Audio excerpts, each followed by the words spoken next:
Hello, welcome to Dr. Dhana's Homeopathy Wellness Clinic and Counseling Center. Yes, as we promised, we are back with our winter series, and yes, we are starting the very first topic of this winter series is arthritis. सर्दियाँ अच्छी लगती है, हम सबको बहुत अच्छी लगती है। किसी किसी को जिम के लिए अच्छी लगती है, किसी को साइकिलिंग के लिए अच्छी लगती है, किसी को चलने के लिए, दौड़ने के लिए, भागने के लिए, स्पोर्ट्स के लिए अच्छी लगती है, किसी को सिर्फ खाने के लिए अच्छी लगती है क्योंकि बहुत सारी हरी सब्जियाँ आती है, सैलेड्स आते हैं, फ्रूट्स आते हैं। सबको अच्छी नहीं लगती। प्रिसाइजली हमारे उन पेशेंट्स को सर्दियाँ अच्छी नहीं लगती जिनको हर रोज सुबह सुबह सर्दियों में शरीर का कोई एक या एक से ज़्यादा जॉइंट जो है वो जकड़ जाता है। उनके जोड़ों में दर्द होता है, सूजन आती है, बहुत दर्द होता है, उठने के 2 घंटे बाद तक वो अच्छे से हिल-गुल नहीं पाते। दिन दिन जैसे बढ़ता है वैसे उनको राहत होती जाती है। तो उन सब के लिए ये सीरीज आज खास समर्पित है कि होम्योपैथी इस सिचुएशन में आपके लिए कैसे सहायता कर सकती है, आप कैसे अपने दर्द से होम्योपैथी की सहायता से छुटकारा पा सकते।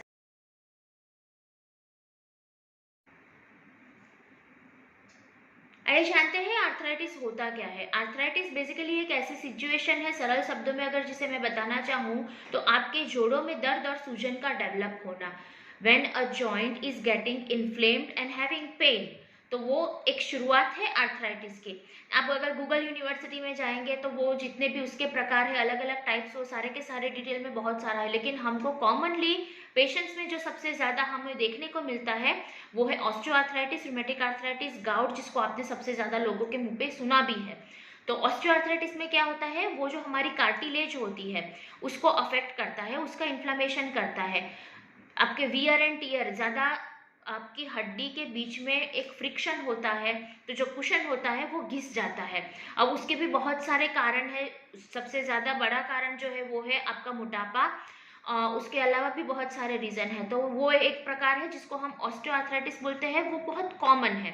अब रूमेटिक आर्थराइटिस एक ऑटो इम्यून सिचुएशन है जिसमें बॉडी की इम्यून सिस्टम जो है वो किसी एक जॉइंट को टारगेट करती है। उसकी जो आउटर एक मेम्ब्रेन होती है, साइनोवियल मेम्ब्रेन, सबसे पहले उसको इफेक्ट होता है। उसको इफेक्ट होने के बाद वो जॉइंट और कार्टिलेज सबको कुल मिला के इफेक्ट करेगी।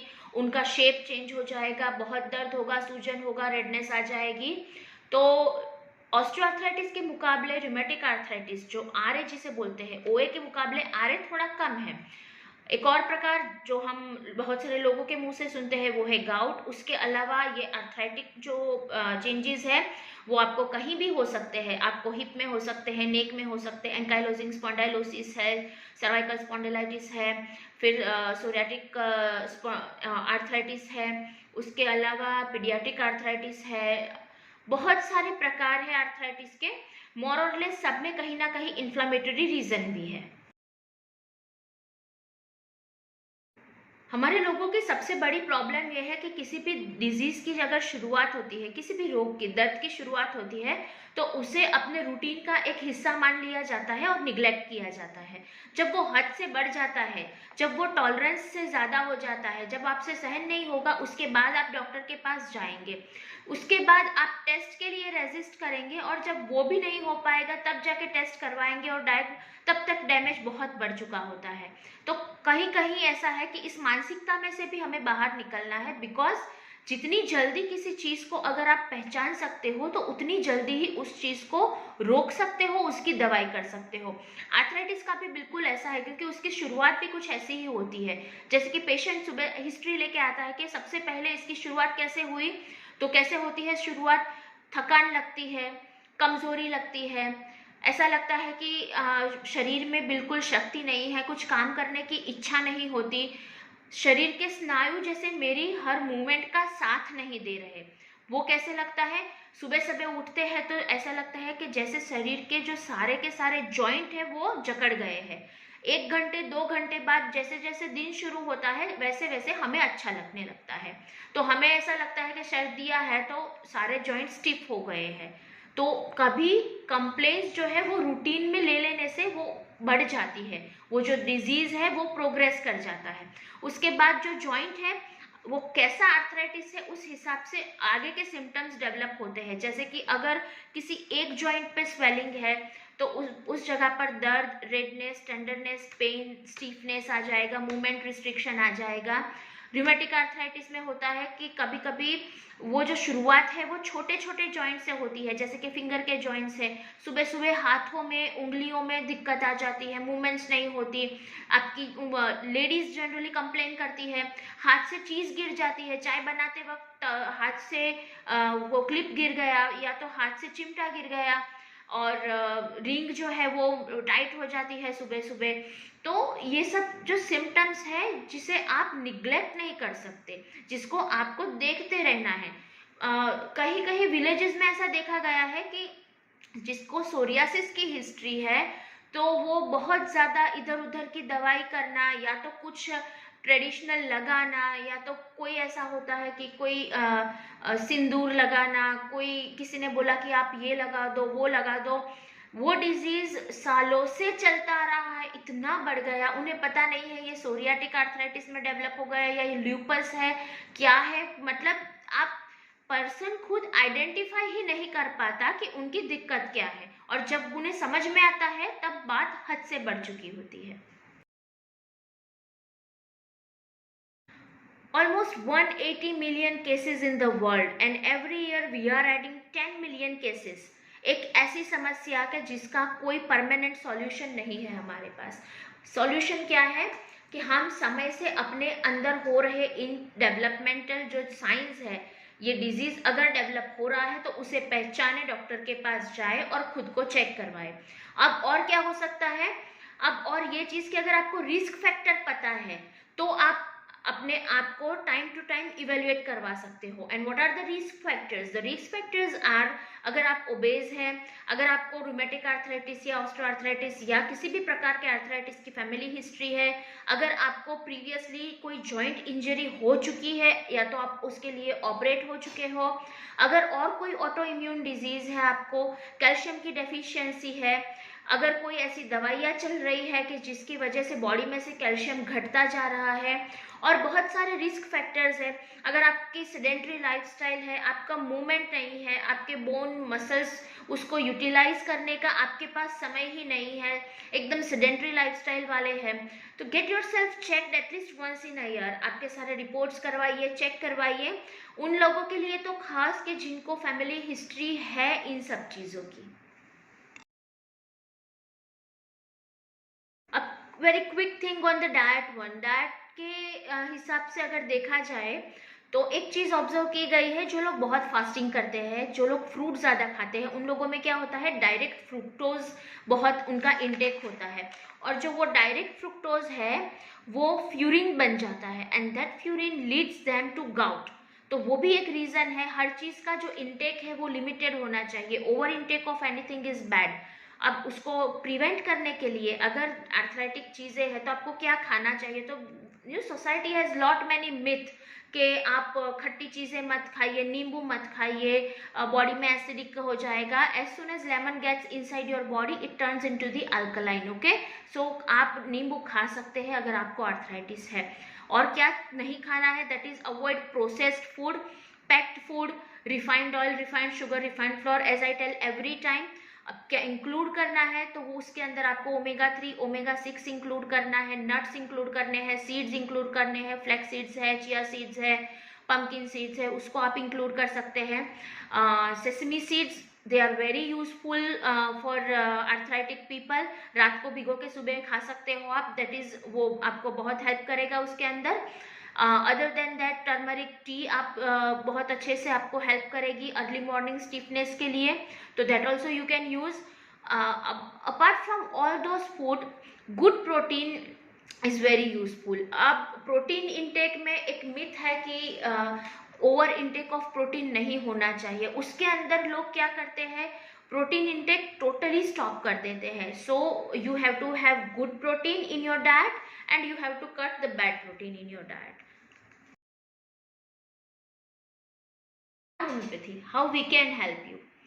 जैसे 5 पेशेंट आते हैं मेरे पास, पांचों के जो सिम्टम्स है वो अलग अलग है। रूमेटिक आर्थराइटिस के 5 पेशेंट है, किसी को फिंगर के जॉइंट स्टिफ हो जाते हैं मॉर्निंग में, किसी को पैरों में प्रॉब्लम है, किसी को नेक में प्रॉब्लम है, किसी को एल्बो में प्रॉब्लम है, किसी का पेन जो है वो रात को रिलीव होता है, किसी का पेन जो है वो डे टाइम में रिलीव होता है, किसी को पेन वार्म एप्लीकेशन अच्छा होता है, किसी को पेन जो है वो कोल्ड एप्लीकेशन से अच्छा होता है. Every person, every patient is a different. Their reaction towards the disease, their autoimmune response to the disease is different, and their presentation of the symptom is different.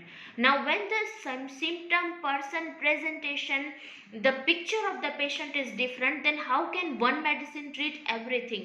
So that's we call homeopathy, that is individualization in homeopathy. हर patient, हर व्यक्ति दूसरे व्यक्ति से अलग है. that is like a same line I use in every video. Every individual is different from the other. And when we treat autoimmune disease, so treating autoimmune disease on the basis of symptom will not give you long term relief. उसके लिए आपको autoimmune disease का cause ढूंढना पड़ेगा. And what we believe कि autoimmune disease, they are somewhere somehow originated with the miasmatic disturbance, and that is emotional disturbance and the stress or the trauma or something which is suppressed inside the human being long ago, maybe the recent also.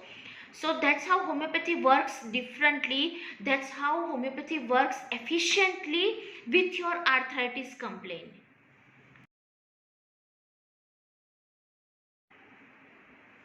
Example ले लेते हैं कि एक patient है हमारे पास.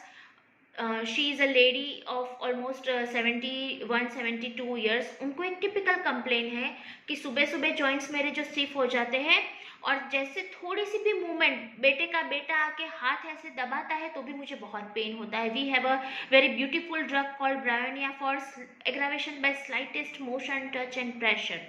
एक और patient है कि जिनका एक टिपिकल सिम्टम है, उनको क्या होता है कि कोल्ड वाटर अगर मैं उसके अंदर हाथ रखूंगी मुझे बहुत अच्छा लगता है.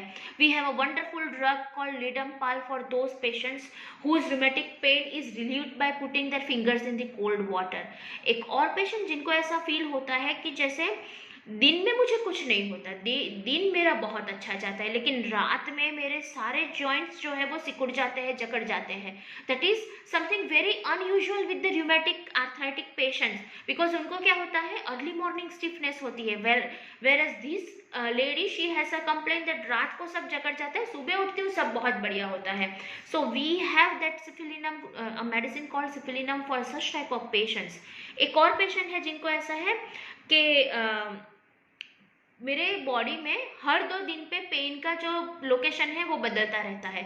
आज यहाँ पे है, कल यहाँ पे होगा, परसों यहाँ पे होगा, एक दिन ये स्टिफ हो जाएगा, एक दिन ये स्टिफ हो जाएगा. तो घर के मेंबर्स जो है वो सुबह आके मुझे पूछते हैं कि अम्मा आज कौन सा स्टिफ हो गया है. सो दिस इज, लोगों को लगता है कि these people, these elderlies, they have habit to create a complaint, to make a complaint, they have habit to get attention, to seek attention. लेकिन ऐसा नहीं होता. Seriously, their symptoms are changing their location, nature, their intensity, and that's why they are complaining like this. तो इन सब के लिए कुल मिलाकर the summary of entire thing is कि हर पेशेंट का अपना अलग एक इंडिविजुअल अप्रोच होता है. हर पेशेंट का अपना एक ऑटो इम्यून रिस्पॉन्स होता है, और उसको कुल मिला के हम क्या करते हैं, उनको हमारे सामने बिठाते हैं, उनको कहते हैं कि आपको कहाँ से शुरुआत हुआ, दर्द की शुरुआत कहाँ से हुई. That's what we call case taking in homeopathy, जिसमें पेशेंट को 1 घंटा, सवा घंटा बिठा के जो बार बार और बताइए और क्या हो रहा है, और क्या हो रहा है, क्या फील हो रहा है, क्यों हो रहा है, दर्द कैसे फील हो रहा है.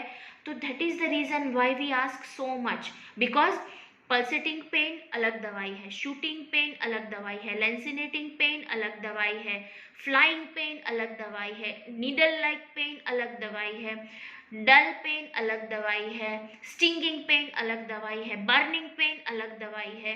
तो this is the beauty of homeopathy. It has individual medicine for each different symptom which is proved, right?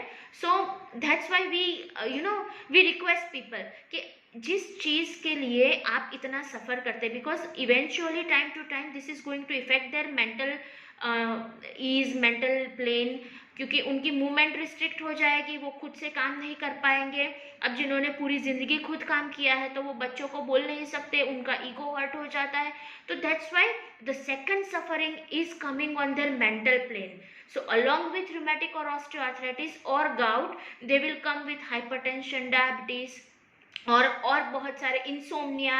तो जब आते हैं तो they present the multiple complex picture of the disease, and for all these complexities, only thing, only system we have that is safe, that can heal, that can help you to live better is homeopathy. That's all for today. Thank you for watching the video. Please do like, share and subscribe Dr. Dara's Homeopathy, a wellness clinic and counseling center. And yes, one more thing to share with you is, with all your blessings, with the blessings of God Almighty, friends, family, parents, and the large family of patients of Dr. Dhara's Homeopathy, we have successfully completed 2 years in this new setup of Dr. Dhara's Homeopathy, and we are grateful. We are grateful to system, we are grateful to homeopathy, father of homeopathy, Dr. Hahnemann, and whatever we are, whatever we have achieved, the entire survival and existence of us, of me, of Dr. Dhara's Homeopathy is because of homeopathy, because of Dr. Hahnemann, because of the masters, and because of patients who have shown immense faith, trust, dedication on us, in the system, in homeopathy. So once again, thank you so much. Thank you so much for watching the videos, liking the videos, subscribing the channels. Really, it means a lot. We are absolutely and truly humbled and grateful. Thank you.